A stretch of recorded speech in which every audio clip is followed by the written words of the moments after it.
Hello everyone, good morning. सकाळी fresh झाले आणि जॅकेट घातलं, कारण जॅकेट घातल्याशिवाय मला इतर कामं होत नाही. कारण पुण्यात खूप थंडी आहे, त्यामुळे जॅकेट घालावंच लागतं.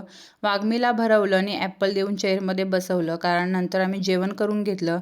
नाहीतर मग तिची अशी लुडबुड असते जेवताना.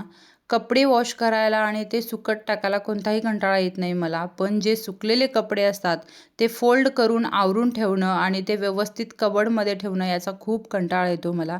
त्यामुळे या गोष्टी करायला नको होतात आणि माझ्याशिवाय हे काम तर कोणी करणार नाही. धुळीची खूप ॲलर्जी आहे, त्यामुळे असं ड्रॉप्स टाकावं लागतं, नाहीतर मग खूप दुखतात डोळे माझे. संध्याकाळी मार्केटला गेलेली होती. उद्या दुसरा गुरुवार आहे, म्हटलं साहित्य आणून ठेवूया, नाहीतर उद्या माझी तारांबळ उडायची.